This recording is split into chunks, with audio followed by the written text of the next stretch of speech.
வாழ்க வையகம், வாழ்க வையகம், வாழ்க வளமுடன். இது கனடா ஸ்கை யோகா மன்றத்தின் வாராந்த தொடர் சிந்தனை உரை ஆகும். வருகை தந்துள்ள அனைத்து வேதாத்திரிய அன்பர்களுக்கும் இந்த மன்றத்தின் இனிய வணக்கங்களும் வாழ்த்துக்களும். இவ்வகுப்பில் முன்னிலை பேராசிரியர் பழனிசாமி ஐயா அவர்கள் மகாரிஷியின் ஞான களஞ்சிய பாடல்களுக்கு கடந்த 4 மாதங்களாக தொடர் சிந்தனை உரையாக விளக்கம் அளித்து வருகின்றார். இன்று 20வது பாகம் தொடங்க உள்ளார். ஐயா அவர்கள் 3 வருடங்களுக்கு மேலாக பல்வேறு தலைப்புகளில் இந்த மன்றத்திற்கு சிந்தனை உரையாற்றியுள்ளார். இதுவரை கிட்டத்தட்ட 300 சிந்தனை உரைகளை இந்த மன்றத்திற்கு மாத்திரம் ஆற்றியிருப்பார். பெரும்பாலும் எல்லோரும் கேட்டிருப்போம். எல்லோரும் ஐயாவை பற்றி நன்கு அறிந்திருப்பீர்கள். எனவே அறிமுகத்தில் நேரத்தை விரயப்படுத்தாமல் இப்போது சிந்தனை உரையை தொடங்குமாறு இந்த மன்றத்தின் சார்பில் ஐயாவை பணிவன்புடன் கேட்டுக்கொள்கிறோம். வாழ்க வளமுடன் ஐயா. வாழ்க வளமுடன் ஐயா. வாழ்க வையகம், வாழ்க வையகம், வாழ்க வளமுடன். குரு வாழ்க, குருவே துணை. சிந்தனையை, உடல் நலத்தை சீர் அமைத்து உய்வித்த குருவே வாழ்க, வாழ்க வளமுடன், வாழ்க வளமுடன், வாழ்க வையகம். கனடா ஸ்கை யோகா அறக்கட்டளையை சிறப்பாக நடத்தி வருகின்ற ஆன்மீக அன்புள்ளங்கள், குறிப்பாக பேராசிரியர் முனைவர் சிவசங்கர் ஐயா அவர்கள் மற்றும் இந்த நிகழ்ச்சியை தொடர்ந்து சிறப்பித்து வருகின்ற அன்பர்கள் அனைவருக்கும் அருட்தந்தை வேதாத்திரி மகர்ஷி அவர்கள் சார்பாக வாழ்க வளமுடன் என்ற வாழ்த்துக்களையும் எனது அன்பு கலந்த பணிவான வணக்கத்தையும் சமர்ப்பித்து ஞான களஞ்சியம் கவிதை தொகுப்பின் தொடர் சிந்தனையிலே 20வது பாகம் இன்றைக்கு மதிப்புடைய அறிவியக்க நிலைகள் 3 என்ற கவியை சிந்தனைக்கு எடுத்துக்கொள்கின்றோம். மனம் என்பது அறிவினது செயல்பாடாகும். மதிப்புடைய அறிவியக்க நிலைகள் 3. மனம் புறமாய் புலன் மூலம் இன்ப துன்ப மருட்சியிலே இயங்கு நிலை 1. பின்னும் மனம் கருவில் பதிவான வினைகள் தம்மை மருவி உணர்நிலை 1. அதற்கு மேலாய் மனம் உலகை உயிரை கடந்து ஆதியான மோன நிலை நிற்பதொன்று உணர்ந்து கொள்வோம்.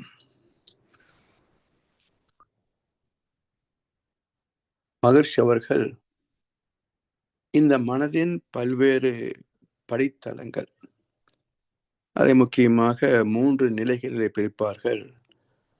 புறமனம், நடுமனம், அடிமனம், புத்தி, சித்தம், அகங்காரம் என்று சொல்வார்கள்.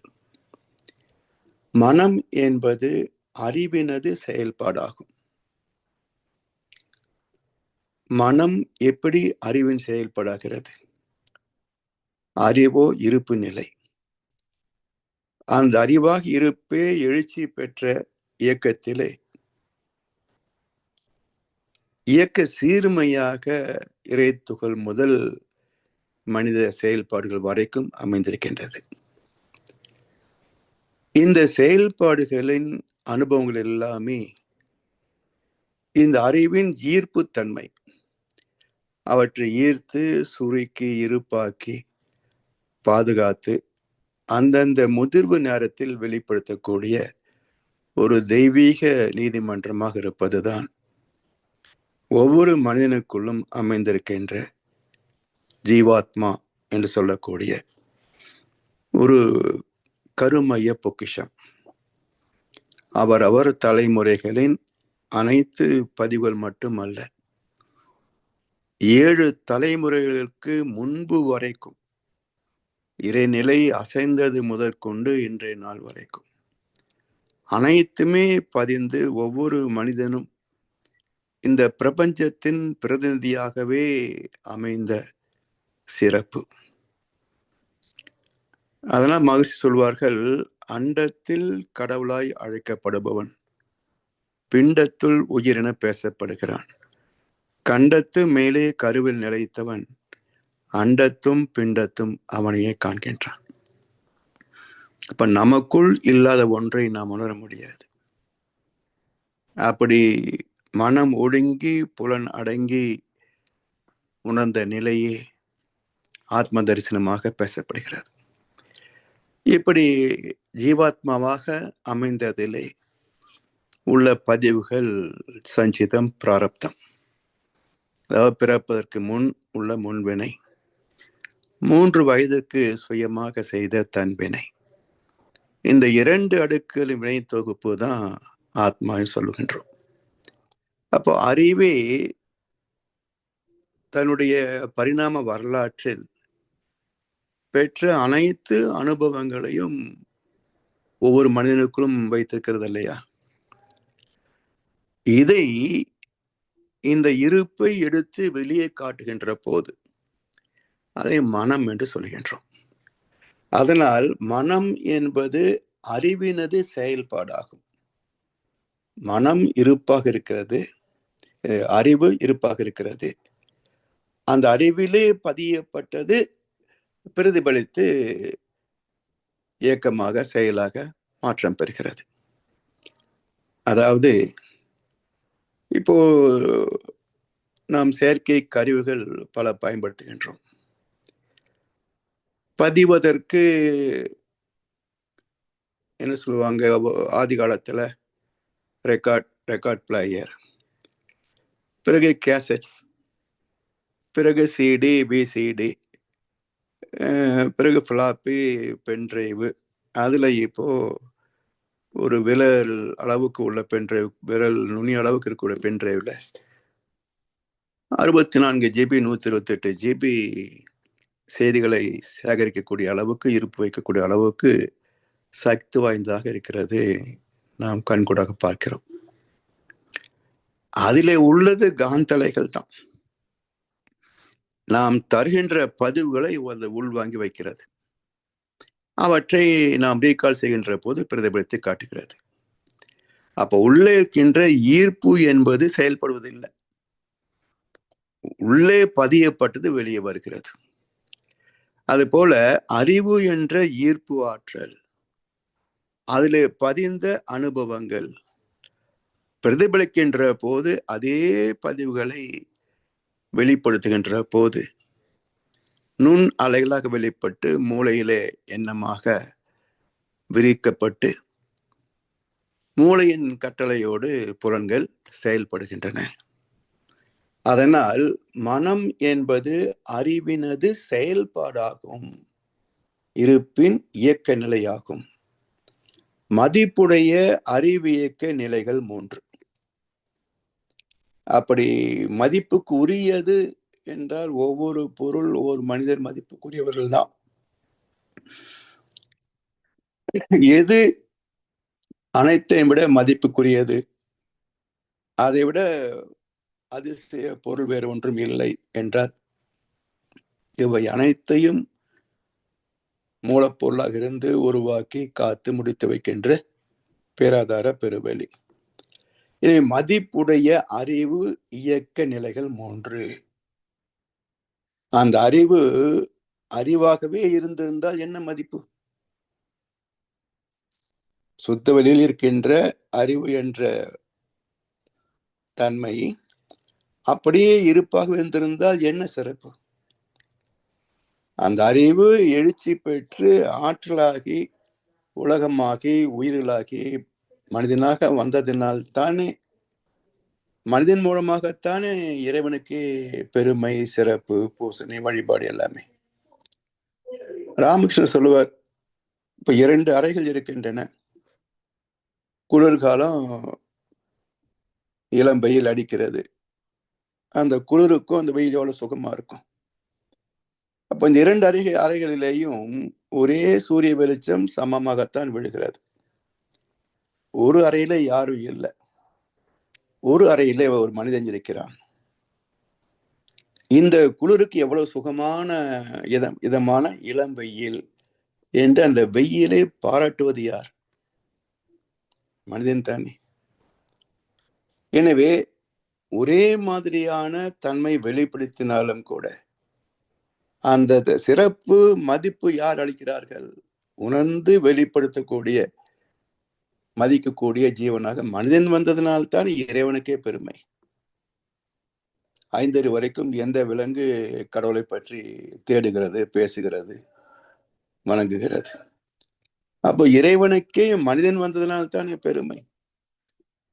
அது போல மதிப்பு உடைய அறிவு இயக்க நிலைகள் 3. அறிவு இயக்கத்தில் வந்ததனால்தான் அறிவுக்கே மதிப்பு, சிறப்பு. இயங்கவில்லை என்றால் அறிவுக்கு ஒரு சிறப்பும் கிட்டிருக்காது. எனவே அடக்கம் பெற்றிருந்த அறிவு, இருப்பாக இருந்த அறிவு எழுச்சி பெற்று எல்லாமாக மலர்ச்சி பெற்ற நிலையிலே முழுமையான மனித வடிவத்திலே வந்த பிறகுதான் அந்த இயற்கைக்கும் இறைவனுக்கும் சிறப்பிக்கப்படுகிறது. அதனால் இருப்பாக இருந்த அறிவை எழுச்சி பெற்றதனால் தான் சிறப்புக்குரியதாகிறது. அதே போலத்தான் மனிதனிடத்திலே பகுத்தறிவு தான் எல்லாருக்கும் இருக்கு. அந்த பகுத்தறிவை முழுமையாக பயன்படுத்தி கொண்டால் அவன் மதிப்புக்குரியவனாகிறான். அப்ப எல்லோருக்குள்ளும் அறிவு இருக்கிறது என்றாலும் யார் பயன்படுத்துகின்றார்களோ அவர்களுக்குத்தானே மதிப்பு, இல்லையா? அறிவு இருந்தும் பயன்படுத்தவில்லை என்று சொன்னார் என்ன சொல்லுகின்றோம்? யூஸ்லெஸ் அப்படிம்போம். அப்போ பயன் இல்லை, இருந்தும் பயன் இல்லை. அப்ப இந்த கருத்தை பைபிள் அருமையான ஒரு நிகழ்வு, சில வசனங்கள் இருக்கும் அதுல. இந்த அறிவு பயன்படவில்லை என்றால் அது இருந்தாலும் ஒண்ணுதான், இல்லாட்டாலும் ஒண்ணுதான் அப்படின்ற கருத்தை பைபிள்ல நாம் பார்க்கலாம். இயேசு பிரான் சமாரிய நாட்டுக்கு போகிறார். அந்த கிராமத்தின் எல்லையிலே ஒரு கிணற்றில ஒரு பெண் நீர் மொண்டு கொண்டிருக்கிறார். இவர் வந்த களைப்பு, தாகத்திற்கு தாய் என்று தண்ணீர் கேட்கிறார். அந்த பெண் சொல்கிறார், யூதனாகிய நீ சமாரிய பெண்ணிடத்துல எப்படி தண்ணி கேட்கலாம்? அன்னைக்கே ஜாதி பிரச்சனை. இயேசு சொன்னார், உன்னிடத்திலே தாகத்துக்கு தாய் என்று கேட்பவர் இன்னார் என்று நீ தெரிந்து கொள்ளவில்லை. நீ கொடுக்கின்ற நீர் சிறிது நேரத்திற்கு மட்டுமே தாகத்தை தணிக்கும். நான் கொடுக்கின்ற ஜீவ நீரை பருகியவனோ ஒரு நாளும் தாகம் அடையான். நான் கொடுக்கின்ற ஜீவ அப்பத்தை புசித்தவன் ஒரு நாளும் பசி அடையான். உன்ன அந்த பெண் கேட்கிறாங்க, ஒரு நாள் இயேசு வருவார் என்று கேள்விப்பட்டிருக்கேன், அது நீங்க தானா அப்படி கேட்பாங்க. ஆமா அப்படின்றாரு. அப்ப நான் மறுபடியும் வந்து இங்க தண்ணி எடுத்து கொண்டு போக முடியாதபடிக்கு, தேவையில்லாதபடிக்கு எனக்கு அந்த ஜீவ நீரை தாரும் அப்படின்னு கேட்கிறாங்க. நீ போய் உன் புருஷனை கூட்டி கொண்டு வா என்கிறாரு இயேசு. அந்த பெண் சொல்கிறார், எனக்கு புருஷன் இல்லை. மிக அற்புதமான வசனம் இது. இவரே போய் புருஷனை கூட்டி வான்றாரு. அந்த பெண் சொல்கிறார், எனக்கு புருஷன் இல்லைன்னு. அடுத்து இயேசு என்ன சொல்றாரு, முற்றிலும் வாஸ்தவமாக நீ சொன்னாய். ஏற்கனவே உனக்கு 5 புருஷர்கள் இருந்தார்கள், அவர்களும் பயனில்லை. இப்போது இருக்கிற புருஷனும் உனக்கு உதவி இல்லை. அதனால் நீ புருஷன் இல்லை என்று சொன்னது சரிதான். கொஞ்சம் யோசிச்சு பாருங்க. மிக அற்புதமான நுட்பமான வசனம் இது. இவரு போய் புருஷனை கூட்டிட்டு வான்றாரு, அந்த மாதிரி இல்லைன்றாங்க. இவர் என்ன சொல்றாரு, உனக்கு ஏற்கனவே 5 பேர் இருந்தாங்க, இப்ப இருக்கிறவங்க யூஸ்லெஸ்ன்றாரு.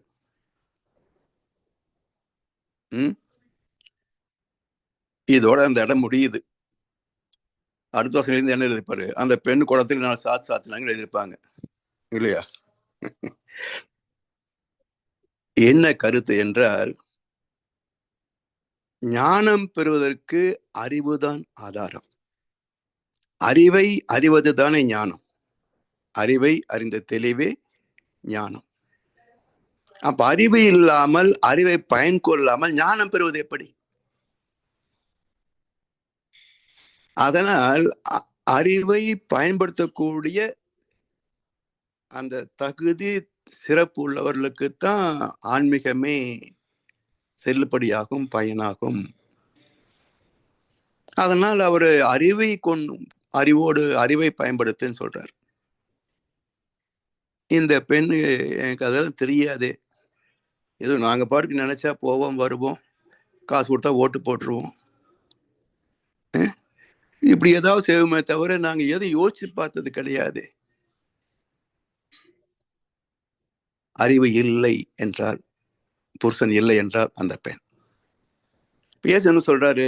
ஏற்கனவே உணவு 5 புருஷர்கள் இருந்தார்கள். மெய், வாய், கண், மூக்கு, செவி என்ற 5 அறிவு, ஐயறிவு. அதுவும் நமக்கு பயனாகல. ஏன்னா அளவு மீறி பயன்படுத்தி உடல் நோய்களாக, சிக்கல்களாக வந்து விடுகிறது. அதே முறையாக பயன்படுத்திக் கொள்ளக்கூடிய அறிவு திறன் நாம பெறவில்லை. புலன் கவர்ச்சியிலேயே வாழ்கிறோம்.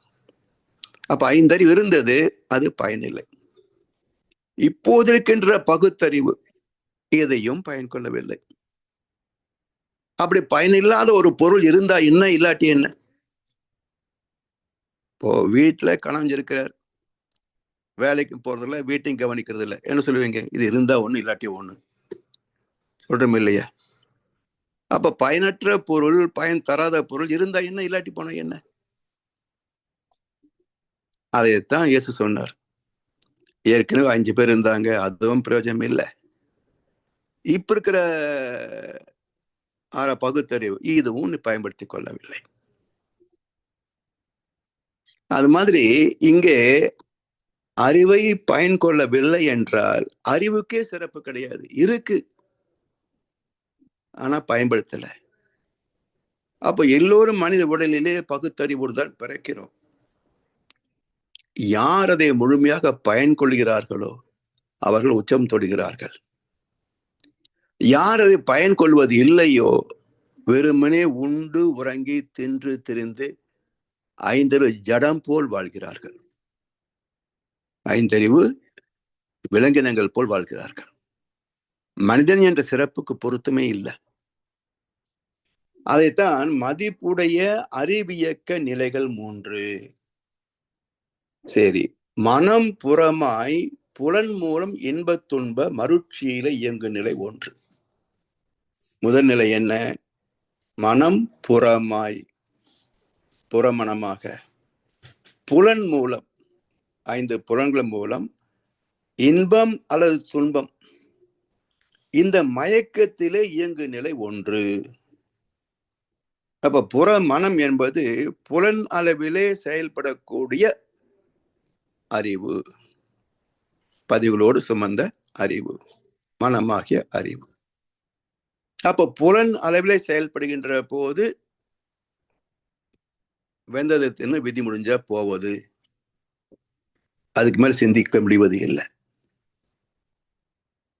அப்ப வாழ்க்கையை பற்றி எந்த சிந்தனையும் இல்லை என்று சொன்னால் துன்பத்தை நீக்கிக் கொள்ள முடியாது, இன்பத்தை பெருக்கிக் கொள்ள முடியாது.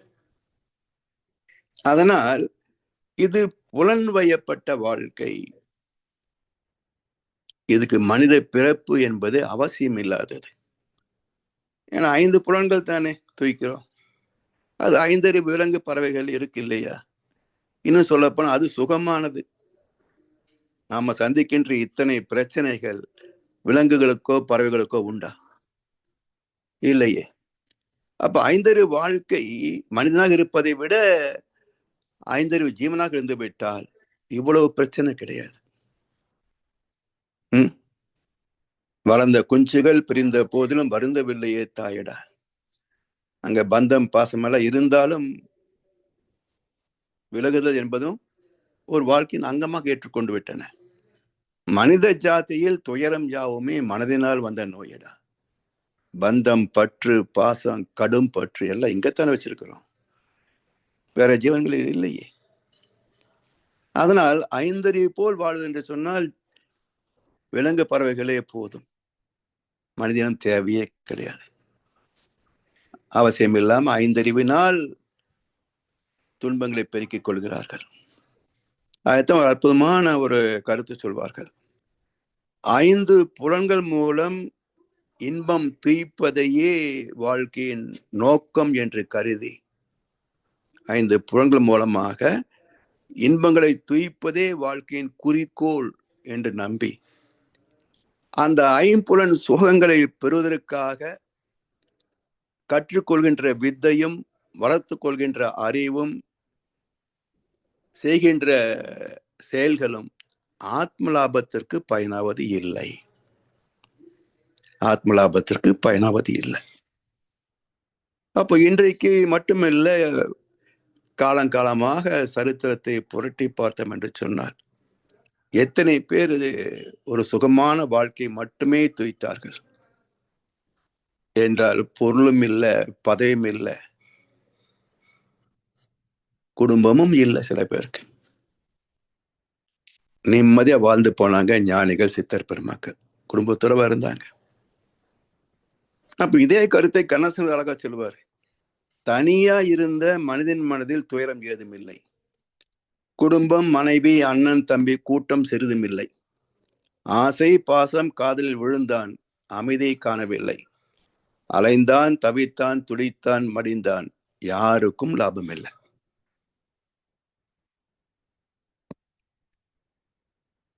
எத்தனை பேர் இந்த பூமியில் இப்படி வாழ்றாங்க பாருங்க.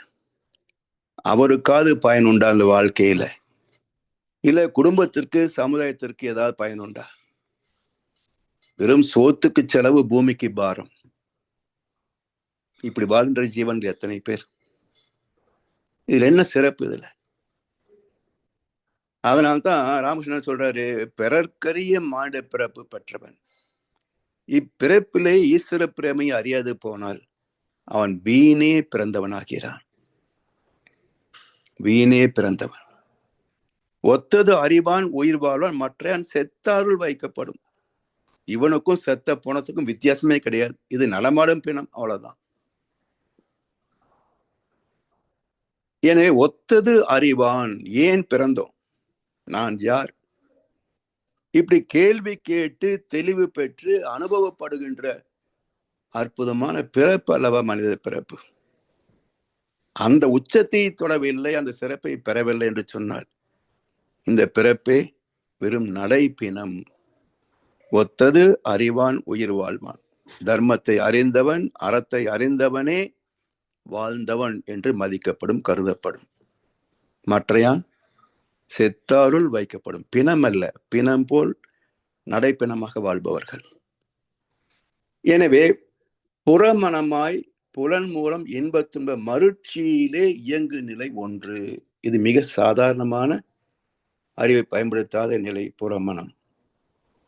பின்னும் மனம் கருவில் பதிவான வினைகள் தம்மை மருவி உணர் நிலை ஒன்று.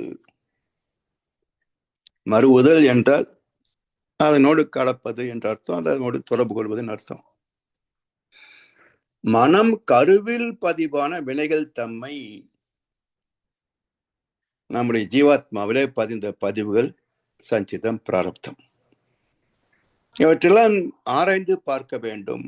என்னெல்லாம் உள்ள இருக்கு, இன்பங்கள் ஏன் வருகின்றன, துன்பங்கள் ஏன் வருகின்றன, இந்த இரண்டும் கடந்த அமைதி என்பது என்ன, அது எப்படி நாம் அடையாளம் காண முடியும், எப்படி அதை ரசிக்கவோ தூய்க்கவோ முடியும்? சாதாரண மக்களுக்கு அமைதி என்பது போர் அடிக்குதுன்னு சொல்லுவாங்க. அமைதிக்கு இவங்க வச்ச பேரு போர் அடிக்குது. ஆனால் தவத்திலே தேர்ச்சி பெற்றவர்களுக்கு அமைதி ஒரு ஆனந்த அனுபவம். தனித்திரு, பசித்திரு, விழித்திரு. தனித்திரு, தனியா உட்கார்ந்துன்னு அவசியம் இல்லை. இந்த பந்தம், பற்று, பாசம் என்ற உலக விவகாரங்களிலிருந்து மனதை ஒட்டாமல் வை. தாமரை இலை தண்ணீர் போல. தண்ணீர் தான் இருக்குது தாமரை, ஆனா இலைகள் நனையவில்லையே. அதுபோல் குடும்பம் சமுதாயத்தில் இருந்தாலும் அதுல மூழ்கி விடாமல் இருப்பது. அப்படி இந்த மனதை பற்றற்ற நிலையிலே வைத்து பழகுவது. எனவே மனம் கருவில் பதிவான அனுபவங்களை ஆராய்ந்து பார்க்கின்ற போது, அப்ப இது யார் செய்தது, எப்ப செய்தது, எங்கே வருகிறது, குழப்பம்தான் மிச்சமாகும். அப்ப யாரிடத்துல தெளிவான விளக்கம் கிடைக்கும் என்றால், இறை தத்துவத்தையும் அந்த இறை நீதியையும் மனித வாழ்க்கையோடு இணைந்து வாழக்கூடிய ஒரு சான்றோன், ஒரு ஞானி, குருமார், அவரிடத்திலேதான் நமக்கு உண்மையான விளக்கம் கிடைக்கும், வழி பிறக்கும். அப்போ அசல் குரு போலிகள் அல்ல, ஒரு உண்மையான குருவை சரணடைந்து அவரிடத்திலே விளக்கம் பெற்று, பயிற்சி பெற்று, தீட்சை பெற்று அவர் சொல்லுகின்றபடி நம்மை திருத்தி அமைத்துக் கொண்டோம் என்றார் அந்த வாழ்க்கை இயல்புனிலிருந்து சற்றே உயர்கிறது. உயர்ந்து அகத்தாய்வு, அகம் ஆய்வு, இந்த ஜீவாத்மோடு தொடர்பு கொண்டு அதில் என்னெல்லாம் பதிவுகள் இருக்கிறது, அது எப்படிப்பட்ட எண்ணங்களாக வெளிவருகிறது, எண்ணத்தின் வகைகள் என்ன, ஆசையா, கோபமா, கவலையா, பொறாமையா, அன்பா, கருணையா, நன்றியா, பிரித்து பிரித்து பார்த்து நல்லதை ஸ்திரப்படுத்தி தீயதை மேற்கொண்டு எழக்கூடாது என்ற சங்கல்பத்தோடு எண்ணம் ஆராய்ந்து ஆசை சீரமைத்து சினம் தவிர்த்து கவலை ஒழித்து பயிற்சி செய்கின்ற போது மனம் படிப்படியாக பற்றற்ற நிலைக்கு உயரும். எனவே இடைப்பட்ட நிலை, ஞானத்திற்கும் அஞ்ஞானத்திற்கும் இடைப்பட்ட நிலை, அது சிந்தனையோடு இணைந்த நிலை. இதுவரைக்கும் எழுத்தேன் கவிழ்த்தேன் என்று வாழ்ந்த மனம், புறமனம், இப்போ ஏன் எதற்கு என்று சிந்திக்க தொடங்குறது இல்லையா? அப்போ அதிலிருந்து அடுத்த நிலைக்கு உயர்வு பெறுகிறது. பின்னும் மனம் கருவில் பதிவான வினைகள் தம்மை மருவி உணர்நிலை ஒன்று தன்னை மாற்றியமைத்துக் கொள்ளக்கூடிய அக ஆய்வு பயிற்சிகள். இந்த பயிற்சியின் பயன்பாடு என்ன? அதுவாக மாற்றம் பெறுவது. அந்த பயிற்சிகளால் என்ன நன்மை எட்ட வேண்டுமோ அந்த நன்மையை அடைவது, வெற்றி பெறுவது. அது அதற்கு மேலாய் மனம் உலகை உயிரை கடந்து ஆதியான மௌன நிலை நிற்பதொன்று. மனம் உலகை உயிரை கடந்து ஆதியான மௌன நிலை நிற்பதொன்று. படிப்படியா கடந்து போகணும். இந்த மனம் இதுவரைக்கும் வெளியே ஓடிக்கொண்டிருந்தது, பிரத்யேகாரா. அதை நிறுத்தி ஆன்மீக சிந்தனைகளிலே, தத்துவ விளக்கங்களிலே படித்தல், கேட்டல், சிந்தித்தல் என்ற நிலையிலே தாரணை என்ற பயிற்சியாக மேன்மை பெற்றது. இன்னும் சற்று உயர்ந்து அந்த கான்சென்ட்ரேஷன், மன ஓர்மை, அதை உயிர் மீது மனம் வைத்த போது அது தவமானது, தியானமானது. இந்த தவத்தில் ஆழ்ந்து ஒடுங்கி போக போக ஆதியோடு சமம் ஆகிவிடுகிறது, அதுவாக மாறி நிற்கிறது. அந்த நிலைக்கு போவதற்கு அதற்கு மேலாய் மனம் உலகை உயிரை கடந்து ஆதியான, இதுவரைக்கும் உலகத்திலே மேய்ந்து கொண்டிருந்த இந்த மனம், உடம்பை எப்போ உடம்புக்குள்ள மனசு வரும்னா, வலி நோய் வந்தா மட்டுமே அந்த இடத்துல இறுக்கி பிடிச்சுக்கிட்டு ஐயோ வலிக்குது, உயிர் போகுதுன்னு இருக்கும். அது சரி ஆகிவிட்டதுன்னு வச்சுக்கோங்க, மறுபடியும் ஒருமையை போயிடும். உலக பொருட்கள், உறவு, நட்பு என்று பொருள் தொடர்பிலே, மக்கள் தொடர்பிலே சுகம் தேடி ஓட ஆரம்பிச்சிடும். இதுதான் மனதுடைய இயல்பு. அதிலிருந்து விலகுவது, உலகிலிருந்து விலகுவது. எங்க விலகுவது? தன்னிலை நிலைப்படுத்துவது. இதுவரைக்கும் உடலை விட்டு வெளியே போன மனம் அங்கிருந்து திரும்பி தனக்குள் உடலுக்குள் பயணிப்பது. அப்ப மனம் உலகை பிறகு உடலுக்குள் வந்து உடலுக்கு மூலம் திசுக்கள், திசுக்களுக்கு மூலம் உயிர் என்ற இயக்கம். அப்ப அந்த உயிரை கடந்து ஆதியான மோன நிலை, உயிரை கடந்து விட்டால் அது காந்தமாக இன்னும் நுண்ணிய நிலைக்கு போகும். இப்ப இந்த காந்த அலைகளில் நம்மிலே இருப்பது ஜீவாந்த கருமையம். அதுல பதிவுகள் இருக்கு. அதை கடந்து உள்ளே போனால் நுண்ணிய அலைநிலை ஆல்பா ஃப்ரீக்குவன்சி, இன்னும் மனம் ஒடுங்கினால் தீட்டா டெல்டா ஃப்ரீக்குவன்சி, அதையும் கடந்து விட்டால் மையத்தில் உள்ள பூஜ்ஜியத்தோடு லயமாகிவிடும். இந்த பூஜ்ஜியத்தில் உணர்வு பெற்றோம் என்று சொன்னால் அது அந்த புள்ளியிலிருந்து எல்லையில்லாத பெருவெளி வரைக்கும் விரிந்து போகும். அதாவது உதாரணமா பார்த்தோம் என்றால், இப்போ ஒரு பிளாட்டிங் பேப்பர், அதுல எண்ணெய் கொட்டிட்டோம்னு வச்சுங்களேன், அந்த இடத்துல நிக்குமா? ஏகத்துக்கும் பரவி போயிடும். அதே போல் இந்த டைட்ரேஷன் சொல்லி கெமிஸ்ட்ரி லேப்ல ஒரு எக்ஸ்பெரிமெண்ட் பண்றோம். பொட்டாசியம் பரமங்கனேட்டு குடுவையில் இருக்கும், ஹைட்ரோக்ளோரிக் ஆசிட் அந்த பிப்பேட்டை பியூரேட்டனு நீளம குழாய் இருக்குமே அதில் இருக்கும். ஸோ அதிலிருந்து கொஞ்சம் கொஞ்சமாக அந்த ஆசிடை இந்த பொட்டாசியம் பரமங்கனேட்டில் சேர்த்துக்கிட்டே வர்றோம். கடைசி ஒரு துளி விழுந்த உடனேயே அந்த ஒட்டுமொத்த திரவமும் நிறமற்று போகிறது இல்லையா? விழுந்தது ஒரு துளி, விரிந்தது குடுவை முழுவதும். அது போல நம்மிலேயே மைய புள்ளியாகிய பூஜ்ஜியமாகிய அந்த சுத்தவெளியின் ஒரு சிறு துகள் பின்னம், அதை தொட்டவுடனேயே அங்கிருந்து பிரபஞ்சம் முழுவதும் பறையப்படும். அதனால பக்தி பெருக்கில் எந்த ஊன் உருக, அந்த பரவசத்தில் உள்ள உயிர் உருக, சக்தியெல்லாம் திரண்டு சிவம் பெருக. சக்தி திரட்சி பெறுகின்ற போது இருக்குமாயி மையத்துக்கு போகுது. மையத்திலே சிவத்தை அறிந்த பிறகு சித்தம் எல்லாம் எனக்கு சிவமயமே, அங்கிருந்து எங்க பார்த்தாலும் சிவமாகவே தெரிகிறது. அது போல நம்மிலே ஒடுங்கி நின்ற தெய்வ தரிசனம், அதுவே எங்கும் நிறைந்திருக்கின்ற விழுந்திருக்கின்ற தெய்வ தரிசனம். இது வேறு அது வேறு இல்லை. இப்படி அதற்கு மேலாம் மனம் உலகை உயிரை கடந்து ஆதியான மௌன நிலை.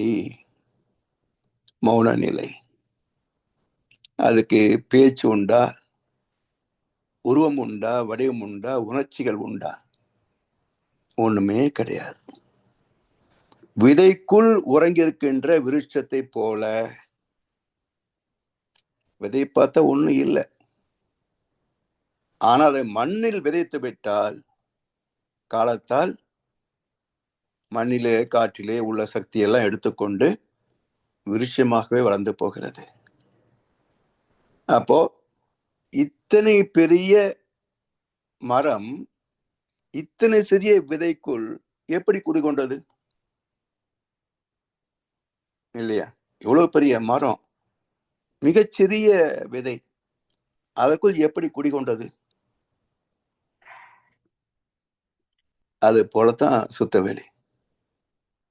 அனைத்து தன்மைகளும் அதற்குள்ளே அடக்கம் பெற்றிருக்கின்றன. அந்த மோன நிலை நிற்பது ஒன்று, அதான் மிக உயர்ந்த பேரு, பேரின்பம் அடையக்கூடிய பேரு. அதை உணர்ந்து கொள்வோம். அப்ப வாழ்க்கையின் நோக்கம் என்ன என்று சொன்னால், வெறுமனே தின்று திரிந்து சொத்து சேர்த்து வாழ்வது அல்ல வாழ்க்கை. இந்த வாழ்க்கை என்பதே ஆத்மார்த்தமானது. ஆத்மாதான் உடலை கட்டி கொண்டது, ஆத்மாதான் உடலை நடத்தி கொண்டிருக்கிறது, ஆத்மாதான் பதிவுகளை வெளிப்படுத்தி வாழ்க்கையை நடத்துகின்றது. அதில் இல்லாத ஒரு பதிவு என்ன என்றால், தன்னை அறிகின்ற பதிவு மட்டுமே அந்த ஆத்மாவிலே குறைவு. இப்போ ஒவ்வொரு நாள் எத்தனை கனவுகள் வருதுங்க? கனவு இல்லாம தூங்குறவங்க மிக குறைவு. இத்தனை கனவுகள் இத்தனை காலம் கண்டிருக்கிறோமே, தவம் செய்தது போல் ஒரு கனவு வந்ததுண்டா? ஏன் வரல?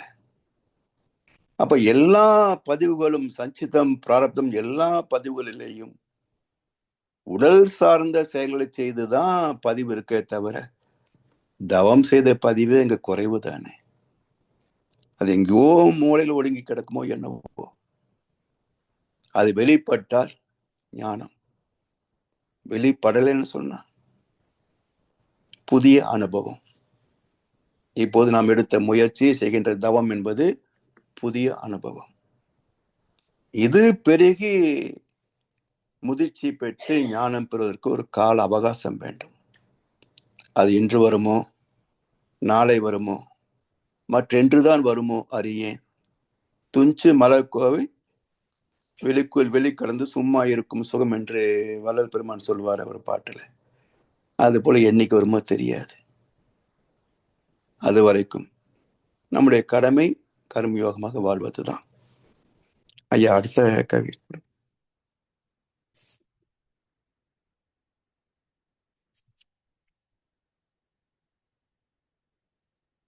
சித்தம் எனும் பெருநிதி. சித்தம் எனும் பெருநிதியாம் சிறப்பறிந்தால் அவ்விடத்தே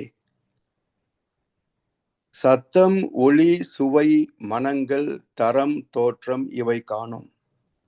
நித்தியமும் அனித்தியமும் ஒன்றென்ற அத்வைத தத்துவமும் தானாகி தன்னிலை விளக்கம் உண்டாம். சித்தம் எனும் பெருநிதி. சத்து, சித்து, அனந்தம். சத் என்பது இறைநிலை, சித் என்பது உயிர்நிலை, ஆன்மநிலை, அனந்தம் என்பது இந்த ஆத்மாவின் கோடிக்கணக்கான மேனிஃபெஸ்டேஷன், பரிணாமங்கள், பரிமாணங்கள். இவை எல்லாமே சேர்ந்ததுதான் இந்த உலக வாழ்க்கை. அப்ப ஒவ்வொரு மனிதனுக்குள்ளும் சித்தம் என்ற அகம், அதுதான் நம்முடைய மிகப்பெரிய சொத்து. நாம் வாழ்வதற்கான எண்ணங்களை தோற்றுவிப்பதே இந்த சொத்து தானே. இதுல ஒன்றுமே இல்லை, பிளாங்க் அப்படின்னு சொன்னா என்ன அனுபவங்களை நாம் உணர முடியும், எதிர்பார்க்க முடியும், நினைக்க முடியும்? அதாவது புதிதா பிறந்த குழந்தை, எந்த அனுபவம் இல்லை. முதலாக அதுக்கு ஒரு உணவை அறிமுகம் செய்கிறோம். தாய்ப்பால் அருந்தினால் அது சுவைத்து குடிக்கிறது. அதுக்கு பதிலா ஒரு துளி வேப்பனை வச்சு பாருங்களேன், என்ன பண்ணுது? முதல்ல பிதுக்குது இல்ல. இப்பதானே முதல்ல வந்திருக்கிற இந்த பூமிக்கு, எது கிடைக்குதோ ஏத்துக்க வேண்டியது தானே. ஏன் வெறுக்கிறாய் என்றால், சஞ்சித கர்மா என்ற வகையிலே இனிப்பை நேசிப்பதும் கசப்பை வெறுப்பதும் உள்ளே பதிவு இருக்கு. ஸோ யாருமே இங்க பிளாங்க் கேசட்டா வரதில்லை. எல்லோருமே ப்ரீ ரெக்கார்டட் கேசட்டு தான். சஞ்சித கர்மா என்ற ப்ரீ ரெக்கார்டட், அது கூட நாம் சேர்த்துக்கிறோம். தன்வினை என்று அது கூட மேற்கொண்டு சேர்த்துக்கிறோம். எனவே சித்தம் எனும் பெருநிதியாம் சிறப்பறிந்தால் அவ்விடத்தே சத்தம், ஒளி, சுவை, மனங்கள், தரம், தோற்றம் இவை காணும். சித்தம் என்ற உயிர் நமக்குள்ள இருக்கு.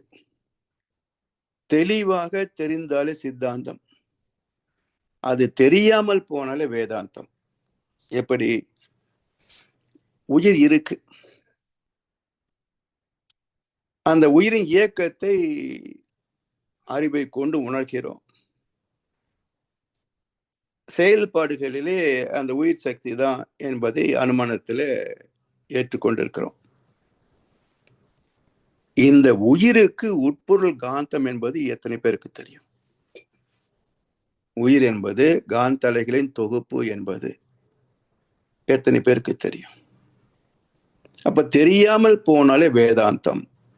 அப்ப வேதத்துக்கு அந்தமானது வேதநாயகன், சித்தத்துக்கு அந்தமாக சிவனை காண்பது சித்தாந்தம்.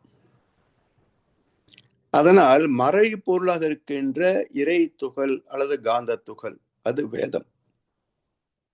அதுவே திணிவு பெற்ற எழுச்சி பெற்ற நிலையில இயக்கத்தில் வெளிப்படுகின்ற போது அது சித்து என்ற உயிர் இயக்கம், சித்தாந்தம். இப்படி சித்தம் எனும் பெருநிதியாம். உயிர் இயக்கம் என்ற ஒரு பொக்கிஷம் நம்ம இடத்துல இல்லைன்னு வச்சுக்கோங்க, வாழ்க்கையும் இல்லை, அனுபவங்களும் இல்லை, இறை உணர்வையும் பெற முடியாது. செத்து இறந்து போய் கதியை பெற நினைக்கும் பேதரை போல் என்னை நினையேல். செத்ததுக்கு அப்புறம் சிவலோகம் போக முடியாது, வைகுண்டம் போக முடியாது. அது இருக்கின்ற போதே, வாழ்கின்ற போதே தூக்கக்கூடிய ஒரு தெய்வீக போதம். ஆனா செத்த பிறகு சிவலோகம் போக முடியாது, வைகுண்டம் போக முடியாது. தவத்திலே தான் போக முடியும். தவத்திலே தான் அதனுடைய அந்த பேரின்பத்தை நாம் உணர முடியும். வாழ்க்கையில தான் உணர முடியும், பிணத்துல உணராது. அதனால் சித்தம் எனும் பெருநிதி மிகப்பெரிய கிஃப்ட், நேச்சர்ஸ் கிஃப்ட். இதனுடைய சிறப்பை அறிந்தால் இந்த ஜீவாத்மா உயிர் மையம் சொல்கிறோமே, காந்த கருமையம், அதிலேயே சத்தம், ஒளி, சுவை, மனங்கள், தரம், தோற்றம் இவை காணும். அடிப்படை துகள் என்று பார்த்தால் அது தோற்றம் இல்லாத ஒரு இறை துகள், நுண் துகள்களாக இருக்கும். அவற்றின் சேர்க்கை வந்தவுடனே உயிர் என்ற ஒரு தற்சுழற்சி இயக்கம் வந்துவிடும். அதன் சேர்க்கை வருகின்ற போது திசுக்களாகிவிடும். திசுக்களின் சேர்க்கை உறுப்புகள், உறுப்புகளின் சேர்க்கை உடம்பு. இதுபோல் பல உடம்புகளின் சேர்க்கை ஒரு குடும்பம், எண்ணற்ற குடும்பங்கள் சேர்ந்தது சமுதாயம், அதுவே உலகம். இப்படி இந்த ஒவ்வொரு உடலிலேயும் ஐவகை அனுபவங்கள், உணர்வுகள், அழுத்தம், ஒலி, ஒளி, சுவை, மனம் மற்றும் அனைத்தையும் உணரக்கூடிய, இன்ப துன்பத்தை அறியக்கூடிய மனமாக 6 வகைகளிலே 6 அறிவாக நாம் வாழ்ந்து கொண்டிருக்கின்றோம். எனவே அவ்விடத்தே சத்தம், ஒளி, சுவை, மனங்கள், தரம், தோற்றம் இவை காணும். நித்தியமும் அனித்தியமும் ஒன்றென்ற அத்வைத தத்துவமும் தானாகி தன்னிலை விளக்கம் உண்டாம். நித்தியமும் அனித்தியமும் ஒன்று என்ற அத்வைத்தம். நித்தியம் என்றைக்கும் இருக்கக்கூடிய அக்ஷர பிரம்மம், அழிவில்லாத சுத்தவெளி.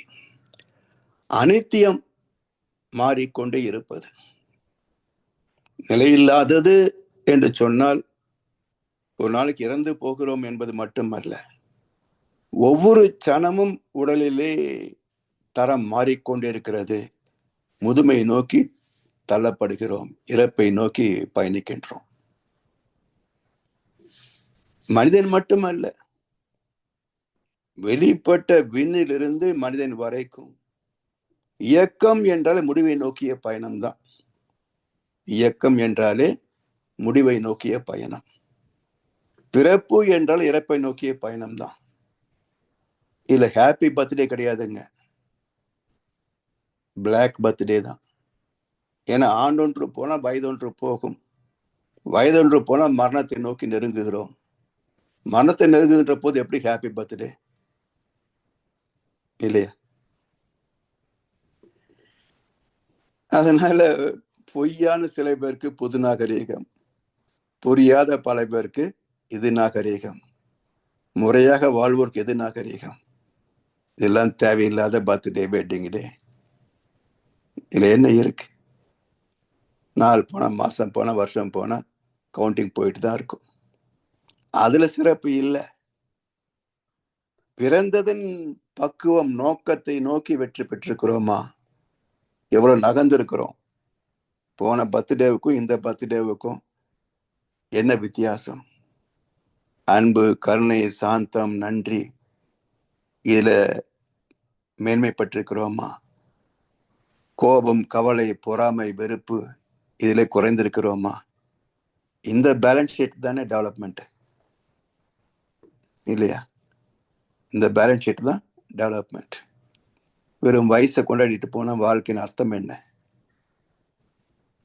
ஒன்றும் இல்லை. அதனால் இதெல்லாம் சமுதாயத்தில் ஏற்படுத்தப்பட்ட ஒரு ஃபன் கல்ச்சர். உண்மையான வாழ்க்கை என்பது என்ன என்றால், காலம் சிறிது, கனவுகள் பெரிது. அதுக்குள்ள இந்த வாழ்க்கை வாழ்ந்து முடிச்சிடணும். அப்போ உடல் ரீதியாக, மனம் ரீதியாக, வாழ்க்கை ரீதியாக, ஆத்ம ரீதியாக ஒரு நிறைவான வாழ்க்கை வாழ்ந்து விட்டோம் என்று சொன்னால் இறப்பு இனிமையான அனுபவம். கடைசி நேரத்தை வரவேற்போமே தவிர ஐயோ வந்துருச்சுன்னு பயப்பட மாட்டோம். அப்போ அந்த இனிமையை ரசிப்பதற்கான எதிர்பார்ப்பு இருக்குமே தவிர ஐயோ போயிரோமன்ற பயமெல்லாம் இருக்காது. அப்படி நித்தியமும் அனித்தியமும் ஒன்று என்ற அத்வைதம், நித்தியம் அனித்தியம் ரெண்டா பார்த்தா துவைத்தம், ரெண்டும் ஒன்னேதான். அதாவது சுத்தவெளி மாற்றம் இல்லாததுன்னு சொல்றோம். Change alone is permanent in the universe, மாற்றமே நிலையானது இந்த உலகத்துல அப்படின்னு சொல்றோம். இப்போ சுத்தவெளி மாறவில்லை என்றால் உலகம் எங்க? இல்லையா? சுத்தவெளி மாறவில்லை என்றால் உலகம் எங்கே? அப்ப சுத்தவெளி மாறுவதாகவும் மாறாததாகவும் இருமைப்படுகிறது. மாறாதது இன்னும் சுத்தவெளி, மாறியதே உலகம். அதனால் நித்தியமும் அனித்தியம் ஒன்றேதான். இருப்பதும் அதுவே, இயங்குவதும் அதுவே. அப்ப இருப்பது இருப்பு கூட்டல் அது, இயங்குவது இயங்கு கூட்டல் அது. அது எது? அது எது? அதுதான்.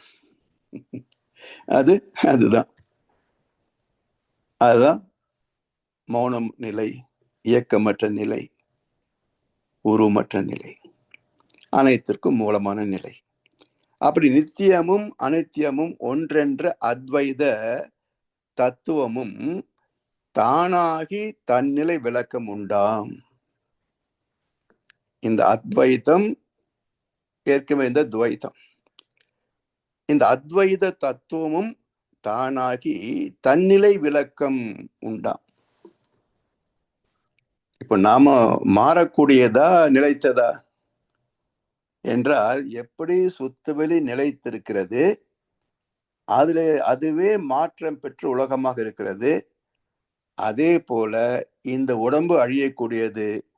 இந்த உடம்புக்கு மூலப்பொருளான ஆத்மா அழிவில்லாதது. அப்ப அனித்தியமும் நித்தியமும் ஒன்று. ஆத்மாதான் உடலை கட்டியது, ஆத்மா அழிவில்லாதது. அப்போ ஆத்மா நித்தியமானது, உடல் அனித்தியமானது, ரெண்டும் சேர்ந்ததுதான் வாழ்க்கை. நித்தியமும் அனித்தியமும் ஒன்றென்ற அத்வைத தத்துவமும் தானாகி தன்னிலை விளக்கம் உண்டாம். தானாச்சு. சரி, நான் மட்டும்தானா? எனக்கு மட்டும்தான் இந்த சிறப்பா? 820 கோடி மக்கள் வேற வேறையா? அப்ப உருவத்தால் தோற்றத்தால் வேறு வேறு தவிர மனிதன் என்ற வடிவத்தால் ஆத்மா என்ற பதிவுகளால் முன்பின்னாக இருக்கிறோம், அவ்வளவுதான். எல்லோரும் மனித இனம்தான், எல்லோருக்குள்ளேயும் ஆத்மா தான் இருக்குது. அப்போ இதெல்லாம் அறிகின்ற போது தத்துவமும் தானாகி தன்னிலை விளக்கம் உண்டாம். நான் யார் என்ற கேள்விக்கு விளக்கம் பெறுகிறோம். இப்ப நான் யார்? யார் என்ற கேள்விக்கு நான் இரண்டு உருவமா? மனம் வேறு மனிதன் வேறு ஆக முடியுமா? இல்லையா? மனம் தனியா நிக்குமா? மனிதன் தனியா வாழ முடியுமா? அப்போ யார் என்ற கேள்விக்கு உடலா, உயிரா, மனமா, அறிவா, தெய்வமா? தெய்வமே அறிவாகவும் இருக்கிறது. அந்த அறிவே தான் எல்லா இயக்கத்திலும் இயக்க நீதியாக இருக்கிறது, இயக்க காலமாக இருக்கிறது. அதே அறிவுதான் என்னுள்ளே பின்னப்பட்ட நிலையிலே சுத்த அறிவாகவும் பக்குவப்படாத நிலையிலே பகுத்தறிவாகவும் இந்த உடலை இயக்கிக் கொண்டிருக்கிறது. அப்போ நோக்கம் என்ன?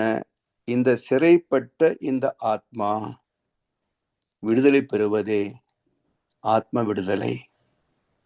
அப்போ உடலுக்கு விடுதலை எப்போ கிடைக்கும்?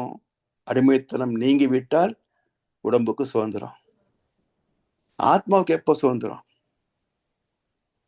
என்று தனியும் இந்த சுதந்திர தாகம், என்று மடியும் எங்கள் அடிமையின் மோகம் என்றார் பாரதியார். அடிமைத்தனத்தை யாரும் விரும்ப மாட்டாங்க. கூண்டுக்குள் சிறைப்பட்ட கிளி கூட அந்த சிறைச்சாலை விரும்பாது, பறந்து போகத்தான் பார்க்கும். அப்ப மனிதன் எப்படி அடிமைத்தனத்தை நேசிப்பான் என்றால், இந்த மனம் புலன் இன்பங்களுக்கு அடிமை, உடல் சுகங்களுக்கு அடிமை, பொருள் புகழ் செல்வாக்குக்கு அடிமை. இந்த அடிமைத்தனத்திலிருந்து மனம் எப்போது சுதந்திரம் பெறும்? விடுதலை பெறும். எனவே இந்த சிறைப்பட்ட வாழ்க்கைக்குள் விளக்கம் பெறவும் வழி இல்லை, விடுதலை என்பதும் கிடைக்கவில்லை. அதனால்தான் என்று தனியும் இந்த சுதந்திர தாகம், என்று மடியும் எங்கள் அடிமையின் மோகம். இந்த புலன் அடிமைத்தனத்திலிருந்து, பந்தம் பற்று பாசம் என்ற சிறைச்சாலையிலிருந்து எப்போதைக்கு இந்த ஆத்மா விடுதலை பெறப் போகிறது? அந்த ஆத்ம விடுதலைத்தான் பாரதியார் கேட்டாரே தவிர இந்திய விடுதலை பத்தி பேசல இந்த கவியில.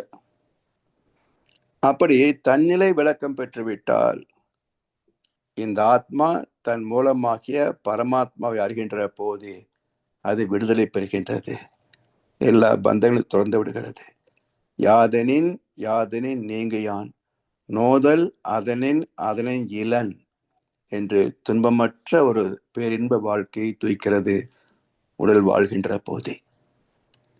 அப்ப யார் இந்த வாழ்க்கையை முழுமையாக துய்த்தார்கள் என்றால், இந்த வாழ்க்கை வேடிக்கை பார்ப்பவர்களே நிறைவாக துய்த்தார்கள். ஞானிகள் உலகத்தை வேடிக்கை தான் பார்த்தான். பல வேடிக்கை மனிதர்களைப் போல நான் வீழ்வேன் என்று நினைத்தாயோ என்று கேட்டார் பாரதியார். இது எப்படின்னா தீபாவளி பட்டாசு மாதிரி தான். வசதி உள்ள வீட்டு குழந்தைகள் நிறைய பட்டாசு, விதவிதமான ராக்கெட் அதெல்லாம் வச்சுக்கிறாங்க. அதை தெருவில் வச்சு வெடிக்கணும்.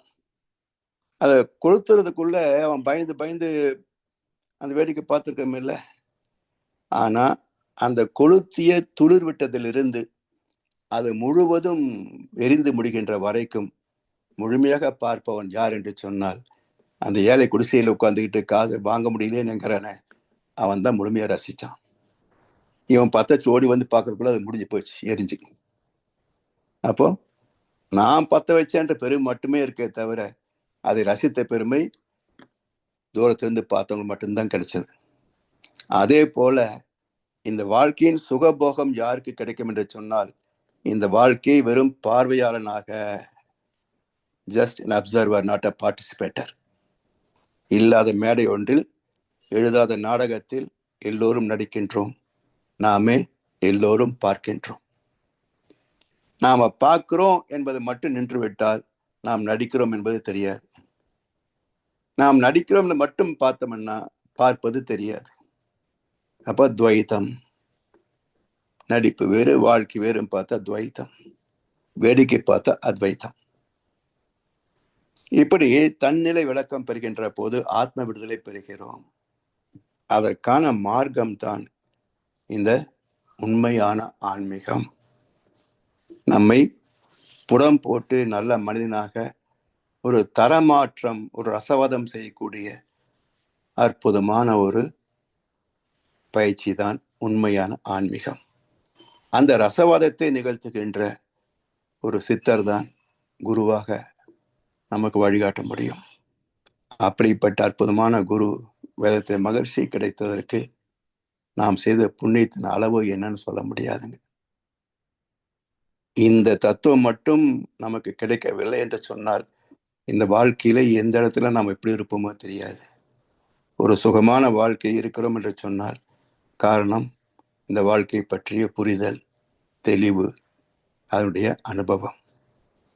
அப்படி இந்த வாழ்க்கை ஒரு நிறைவான வாழ்க்கையாக வாழ்வதற்கு நம்மை கைதூக்கி வழிநடத்தி கொண்டிருக்கின்ற குருவின் கருணையோடு நாமும் இந்த வாழ்க்கையை நிறைவாக வாழ்ந்து மற்றவர்களுக்கும் ஒரு எடுத்துக்காட்டாக வழிகாட்டியாக அமைவோம் என்று சொல்லி வாய்ப்பளித்த செவிமடுத்த அனைவருக்கும் நன்றி பாராட்டி இந்த உரையை நிறைவு செய்கின்றோம். வாழ்க வளமுடன், வாழ்க வளமுடன், வாழ்க வையகம். மிக்க நன்றிகள் ஐயா. நன்றி ஐயா. வாழ்க வளமுடன். வழக்கம் போல மிகவும் சிறப்பான சிந்தனை ஐயா. அதாவது இந்த சிந்தனையை தூண்டி சிந்திக்க வைக்கக்கூடிய விளக்கங்கள் பெரிய விஷயம் ஐயா. கடைசியாக சொன்னீங்களா, அதாவது நாங்கள் இந்த குருவிடம் வந்ததுக்கு பெரிய புண்ணியம் செய்திருக்கணும் ஒன்று சொன்னீங்கள். அதே போல ஐயாவினுடைய சிந்தனைகளை கேட்பதற்கே பெரிய புண்ணியம் செய்திருக்கணும் ஐயா. அது மகிழ்ச்சியுடைய கருத்துக்களை தாங்க. நன்றிகள் ஐயா. நான் ஒரு டேப் ரெக்கார்டர் தான். இன்னும் ஐயா என்னன்னு சொன்னால் இந்த புலனின்பங்கள் அதுகளிலிருந்து முற்றா விடுபடவில்லை. அப்ப ஐயாண்டு கிடைக்கிட கிடைக்கிட கொஞ்சம் கில்ட்டி மாதிரியும், ஆனா பரவாயில்லை ஐயா. அடுத்து என்று சொல்லி சொன்னால் அடுத்ததாக நாங்கள் கேள்வி பாதிகளுக்கு போவோம். ஐயாவிடம் கேள்வி கேட்க விரும்புவார்கள். இந்த விளக்கங்கள் கேட்க வேண்டாம், உங்களுடைய கருத்துக்களை கூற விரும்புவார்கள். நீங்கள் கைகளை உயர்த்தி கேட்டுக்கொள்ளலாம்.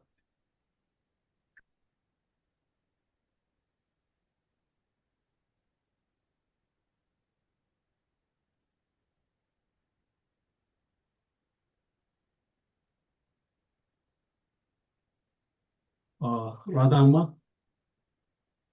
கேட்கலாம், அனுமதி பண்ணி கொண்டு சொல்லுங்கள். நீங்க சொன்னீங்க நம்ம பார்வையாளர்களா இருக்கணும் அப்படின்னு சொல்லிட்டு இல்லையா, பார்வையாளர்களா இருக்கணும் அப்படின்னு சொன்னீங்க. இப்போ அது இருக்கிறதுக்கு என்ன வழி? அந்த நிலையில இருந்து நம்ம மாறுறோம்னு எப்படி தெரிஞ்சுக்கலாம்? அதாவது நம்ம அந்த கண்ணாடி பயிற்சி இதெல்லாம் செய்தோம் பார்த்தீங்களா, அதோடைய நோக்கமே நம்முடைய நம்முடைய உடல் அளவிலே மனதை நிறுத்துவது. இப்போ யாரோட பழகுறோம், பேசுகிறோம், வீட்டில் காரியங்களை செய்கிறோம். அப்போ எப்போவுமே நம்ம தீட்சை பெறும்போது சொல்லப்பட்ட ஒரு மகா மந்திரம், இன்று முதல் எந்த அனுபவத்தை பெற்றாலும் எந்த காரியம் செய்தாலும் புருவ மத்தியில் இருந்து கொண்டே செய்வதற்கு பழகிக்கொள்ளுங்கள் அப்படின்னு மாதிரி சொல்லுவாங்க. இது தீட்சை கொடுக்கும்போது நாமும் சொல்றோமே தவிர நடைமுறை வாழ்க்கையில வருகின்ற போது ரொம்ப கடினமான ஒரு பயிற்சி. இது சில சமயங்களில் சில சமயங்களில் தான் அந்த நிலைக்கு நிற்க முடியுதே தவிர பல சமயங்களிலே அந்த இயல்பு வாழ்க்கைக்கு வந்துடுறோம். பட் குறிப்பாக சில உணர்ச்சி வயப்பட்ட நிலை வருகின்ற போது அந்த அவேர்னஸ் கிடைக்குது. வேண்டாம், இது எதுக்கு, நம்ம இதுல வேண்டாம் அப்படி சொல்லி நம்முடைய உணர்வு நிலை அப்படின்றத கொண்டு வந்துடும். அப்ப அதுல அந்த இடத்துல ஒரு சாட்சி பாவனையாகத்தான் அதை பார்க்குறோம். இதுல எதுக்கு இன்வால்வ் ஆகிட்டு தேவையில்லாம அவர் பேசின வார்த்தைக்கு எதிர்பார்த்த பேசின சிக்கல் பெரும் சிக்கலாகும். ரைட், ஓகே சொன்னா சொல்லிட்டு போறாங்க அப்படின்ற மாதிரி அந்த அவேர்னஸ் வரும்போது நம்ம சாட்சி பாவனைக்கு வந்துடுறோம். அந்த சிச்சுவேஷன்ல உள்ள போயிட்டோம்னா கதாபாத்திரமா மாறி போயிடுறோம்.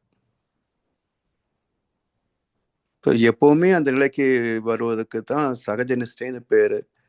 அது இந்த ஆன்மீக பயிற்சியில ரொம்பவும் பக்குவமாகணும். மகிழ்ச்சி மாதிரி நிலைக்கு வந்தா தான் அந்த சாட்சி பாவனை எப்பவுமே இருக்க முடியும். நம்ம மாதிரி பயிற்சியாளர்ன்ற போது அட்லீஸ்ட் அந்த உணர்ச்சி வயப்பட்ட நிலை வருகின்ற போதாவது வேண்டாம், இதை நம்ம ரியாக்ட் பண்ணினா தேவையில்லாத பிரச்சனை வரும், ரைட் ஓகே அப்படின்னு நம்முடைய அறிவு நிலையில நிற்கிற போது அந்த சீன் நமக்கு ஒரு சாட்சி பாவனையாக தான் இருக்கும். சரிங்களாம்மா? இது நமக்கு ஒரு தாக்கம், அதாவது துன்பம் வரும்போது, ஆனா அதே இன்பம் மகிழ்ச்சின்னு வரும்பொழுது அந்த சாட்சி பாவனை போயிட முடியாது, அது மறந்துடுறோம். ஏன்னா அந்த இன்பம் அப்படின்னு மட்டும் இல்லை, இந்த ஐம்புலன் சுகம் வரும்போதே இப்போ சாப்பிட்ற போது மைசூர் பா பார்த்தோன்னா டக்குன்னு எடுத்து உள்ளதான் போட்டுடுறோம். அப்போ சாட்சி பாவனைக்கோ அதை பத்தி யோசிக்கிறதுக்கோ தோண மாட்டேன்றது இல்லையா? அப்போ இந்த நம்ம தொடர்ந்து பயிற்சி செய்ய செய்ய அதை பார்க்குற போது கொஞ்ச நேரம் பார்க்கலாம், அது என்ன எதுக்கு இது சாப்பிடணும், இதில் என்ன இருக்குது இந்த சத்து இதில் அப்படி கொஞ்சம் யோசிக்க ஆரம்பிச்சோம்னா ஆட்டோமேட்டிக்காக அது தேவையில்லைன்னு ஆகி போயிடும். அப்போ அந்த நின்று பார்க்கறதுக்கு தான் சாட்சி பாவனை. ஒவ்வொன்னையும் அப்சர்வ் பண்றதுக்கான ஒரு பயிற்சியை ஒரு நாளைக்கு ஒரு 15-20 நிமிஷமாவது நம்ம செஞ்சோம்னா அது வர்றதுக்கு வாய்ப்பு இருக்கு. ஆமா, கண்டிப்பா. ஒரு கடிகாரம் ஓடுதா, ஒரு ஃபேன் ஓடுதா, அப்படி கவனிக்கக்கூடிய அந்த ஒரு, அதாவது நம்ம தவம் செஞ்சு உள்ளத கவனிக்கிறோம், ஆனா வெளியிலயும் நம்ம விழிப்போடையும் கவனிக்கிறதுக்கு கொஞ்சம் பயிற்சி பண்ணினா அது உதவுமாயா? கண்டிப்பா உதவுமா. நம்ம தவம் முடிச்சுட்டு உடனே அந்த இயல்பு வாழ்க்கைக்கு போகாம நம்ம சுற்றி நடக்கிறத நம்ம உடல் அளவிலே நம்ம முகத்தை நினைவு வைத்து கொண்டு, இல்லையா, நம்ம கண்ணடை போய் சேர்றது அதுக்காகத்தான். நினைத்த போது நம்முடைய முகம் நம்முடைய கணிப்புக்கு வரணும். அப்படி நம்முடைய முகத்தை கணிக்கிற போதே நாம் இந்த உடல் அளவில் நின்று போயிடுறோம். அப்படி தவம் முடிஞ்ச பிறகு ஒரு 10-15 நிமிஷம் அப்படியே நம்ம சுத்தி என்ன நடக்குது அப்படின்றத நம்முடைய உடலை சென்டர் பாயிண்டா வச்சு நம்ம முகத்தை பாவனை செய்து கொண்டு நம்முடைய உடல் அமைப்போட நின்னோம் அப்படி வச்சுங்களேன், இது நிச்சயமா மிக விரைவான அதிக பயன் தரும். அதாவது இந்த கண்ணு இதை பார்த்துட்டு இருக்கு, இந்த காது இதை கேட்டுட்டு, இந்த கண்ணு இதை பார்த்துட்டு, இந்த காது இதை கேட்டுட்டு இருக்கு, அதாவது நான் அப்படின்றது இந்த உறுப்புகள் மூலமாக இதெல்லாம் பார்த்துட்டு இருக்கு, இதெல்லாம் அனுபவிச்சு, அந்த மாதிரி ஒரு தாட் ப்ராசஸ்ல ஒரு பழக்கம் கொண்டு வந்தா வர்றதுக்கு வாய்ப்பு இருக்குல்ல?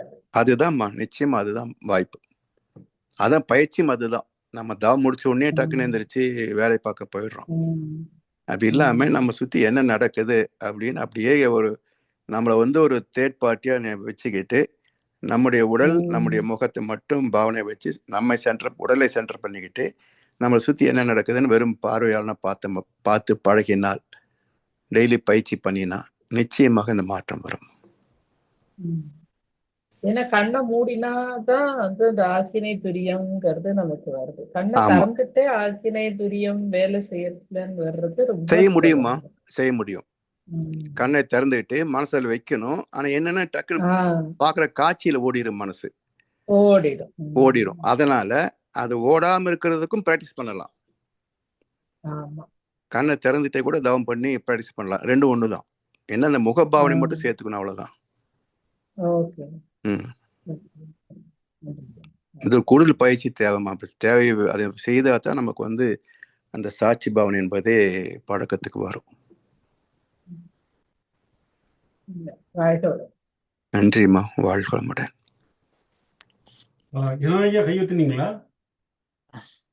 ஐயா, அந்த சாட்சி பாவம் தான் நீங்க நிறைய விளங்கப்படுத்தி இருக்கிறீங்க ஐயா, வாழ்க வளமுடன்.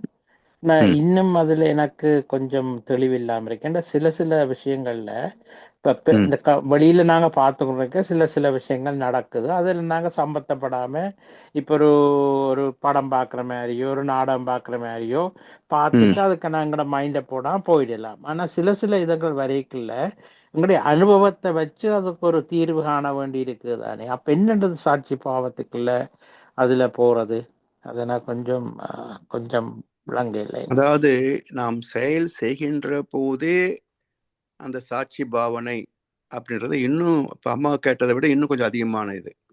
அத நெக்ஸ்ட் லெவல்னு சொல்லலாம். ஆரம்பத்துல நாம பார்க்கக்கூடிய உணரக்கூடியதை, இப்ப வெளியில ஒரு வாகனம் போகுது, சத்தம் நம்ம கேட்குது வச்சுக்கங்கய்யா. இப்ப நம்ம காதலுக்குள்ள அந்த சத்தம் மோதுது அப்படின்றத அந்த டயஃப்ரம் வர சொல்றோம் இல்லையா, அந்த என்ன சொல்லுவோம், அந்த லேசான மெம்பரன் இருக்கும் இல்லையா காதுல, அப்ப அதுல படுது உள்ள மூளைக்கு போதும் கவனிச்சு பாருங்க, சாட்சி பாவனை வந்தது இல்ல. அதாவது உடலை விட்டு வெளியே போனா ஜீவாந்தம் வெளியே போகும். இப்ப நாம போய் அதை பிடிக்கல, அந்த வர்ற ஓசையை காதுல பட்டதுல இருந்து காதுக்குள்ள மட்டும் ரிசீவ் பண்றோம். சரி, வெளியே வாகனத்துல இருந்து நான் எடுக்கல, என்னிலே நிக்கிறேன், காதுக்குள்ள வந்து விழுது அந்த ஓசை.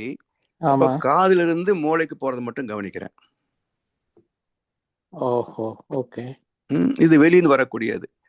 நம்ம ஒரு காரியம் செய்கின்ற போது அப்படின்னா ரொம்ப கேர்ஃபுல்லா இருக்கணும். அது வந்து துரியாத நிலையில நின்று பழகணும். இப்போ எப்பவுமே ஆக்னேய மனசை வச்சுக்கணும்னு சொல்லி வண்டி ஓட்டும்போது, ஸ்கூட்டர் ஓட்டும்போது ஆக்னேய மனசை வச்சுக்கோங்க, என்னாகும்?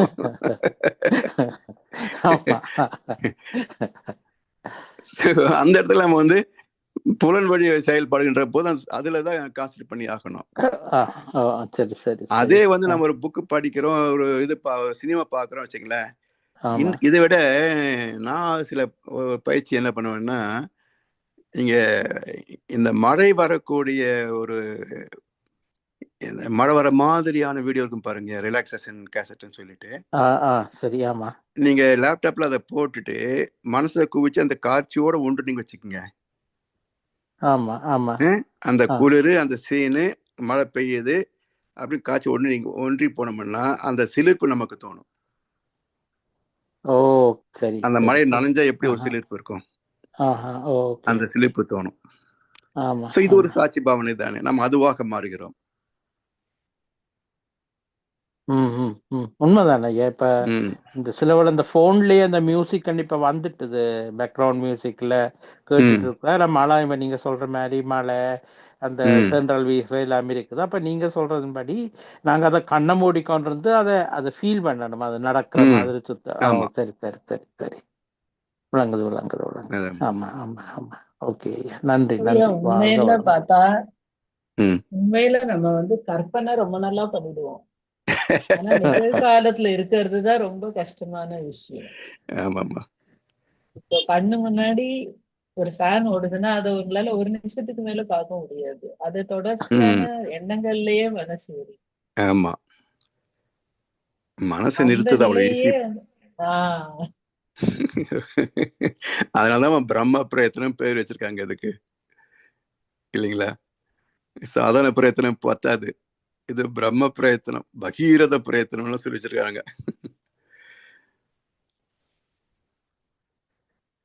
கஷ்டம் தான், புலன் வழி வாழ்க்கையிலேருந்து நம்ம மனசை ரிலீஸ் பண்ணத்தான் அந்த இதுக்கு வர முடியும்.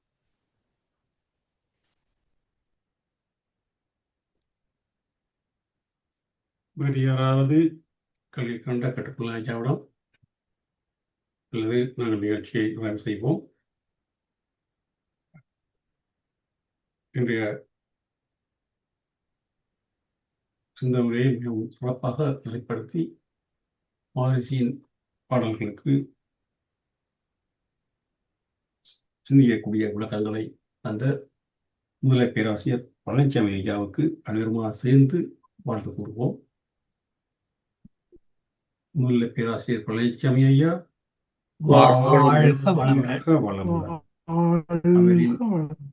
அவரின் உடல் நலம், மனவளம், பொருளாதார வளம், அவரின் அன்பு குடும்பம், அவரின் வேதாத்திரிய தொண்டு